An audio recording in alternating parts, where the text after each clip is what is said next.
So you're looking to becoming a UPS seasonal driver. Here are some of the things you should expect. Initially, you need to apply online, jobs.ups.com. You scroll down to the actual driver aspect thing which says pick driver job. You pick that and then you select the state that you're originally planning to work for. You can break it all the way down to the actual city and then just pick the specific job task that you choose to do. Once you have completed the online application, UPS will be doing a driver record and or background check. Meaning that if you have too many accidents, tickets, or anything that ultimately is within your background, they most likely might not hire you. Once you have passed the actual background check, you will be giving the next step, which will be doing a week-long class, which you will be getting about 40 hours a week for that specific week long.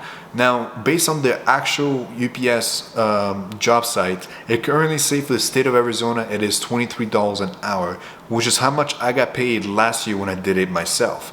So technically, I believe this probably went up an additional $2. It may have changed, but that's what it says specifically on their sites. Don't quote me on that. Every state is different, and also every location is a little bit different. But as of right now, for Arizona, it's $23 an hour. After completing the online course, you'll be invited to take the driver test, where you'll be driving the big brown truck. So if you don't have or are afraid of driving big trucks, most likely this is something that might kind of frighten you out. Those trucks are fairly easy to drive, but keep in mind that they are not the fastest things, meaning that you have to step on the pedal. That is one thing that I struggle when it comes down to the test was I did not accelerate fast enough. In the 35 miles per hour zone, I was probably going about 25 to 27 miles an hour. The test now is very simple, but it's mostly just making sure that you're able to stay within the middle of the lane. You will be testing out in the open, meaning that you will be testing on the streets.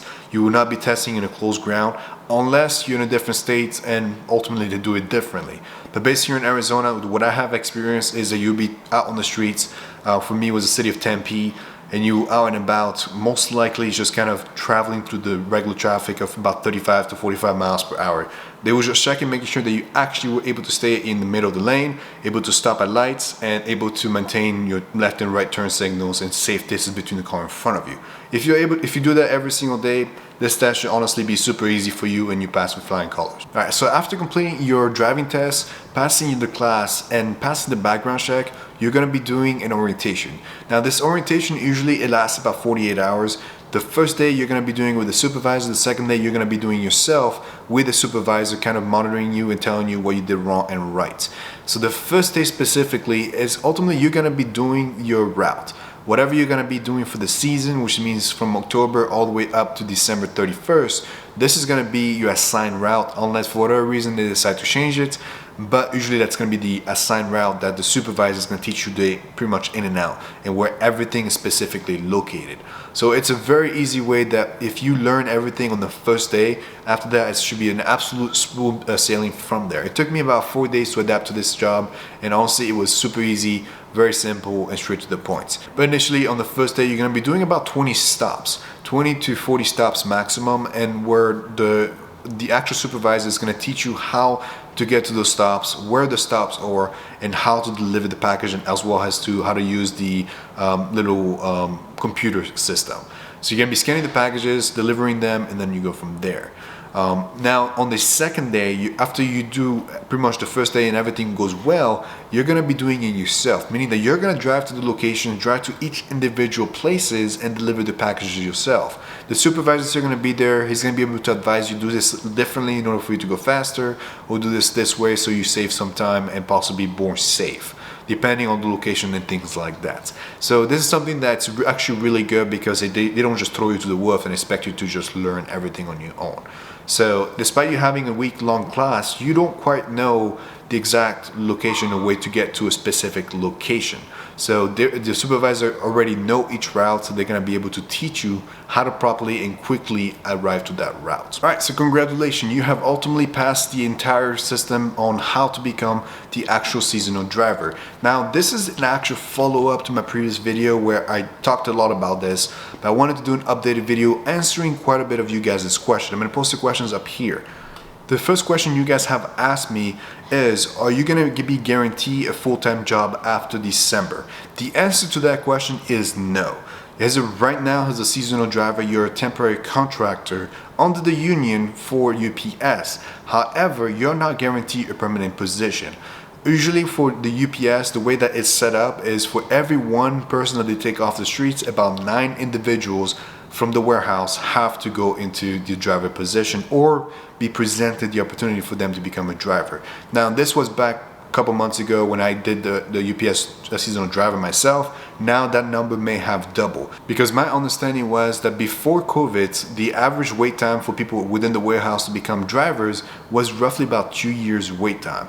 This is a corporate job, meaning that you will have to wait a certain time. You have to climb the ladder in order for you to become a driver. You have to start at the warehouse and then you move your position up depending on what your background is, whether or not you have a CDL or if you have any sort of other driving experience. Now, this is something that it's location based, so everywhere is a little bit different. You have to talk to those guys and figure out exactly how it is in your specific location. Here in Phoenix, Arizona, the way it was set up was for every 9 specific driver at the warehouse, they're gonna take 1 person from the streets.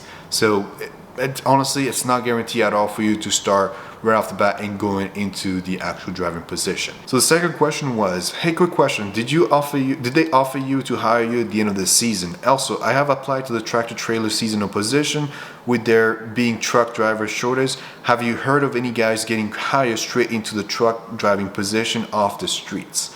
Now, this is actually a really good question because I heard that it is a little bit easier to become a truck driver than it is to actually become a seasonal driver.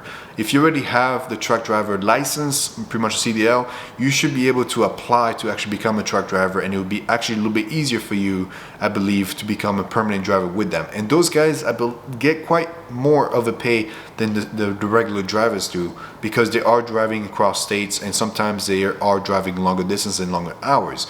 So for a lot of times, from my understanding, when I was doing that, the average driver at the time was making about 6 figure, which is the early 100 to 120, but the actual truck driver were making about 150 to $200,000 a year.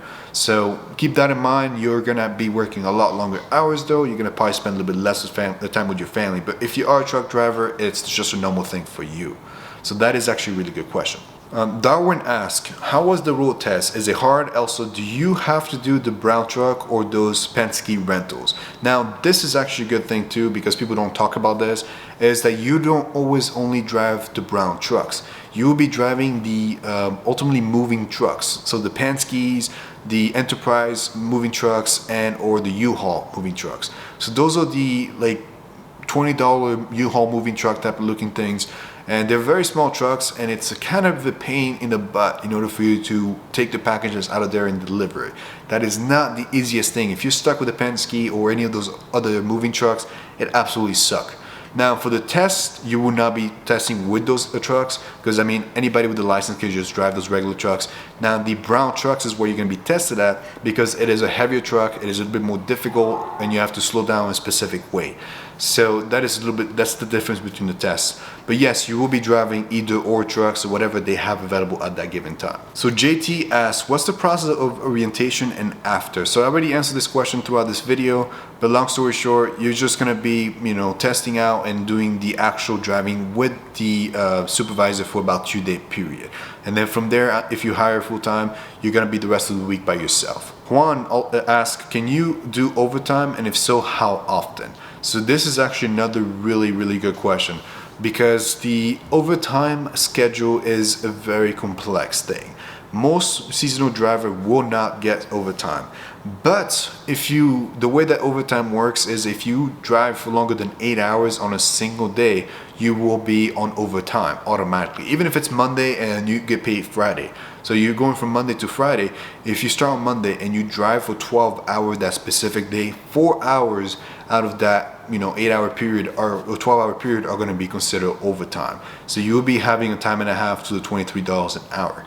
Now, if for the reason you're trying to work overtime on the weekends, on a Saturday and things like that, that would be ultimately with seniority base. So this is something that people don't realize, is that when it comes down to corporate job, it's all about seasonal and how long you've been doing this job. So if you have a seniority and somebody's been driving in this company for 10, 20 years and they want overtime, they're just gonna kind of kick you to the curb and tell you come back on Monday.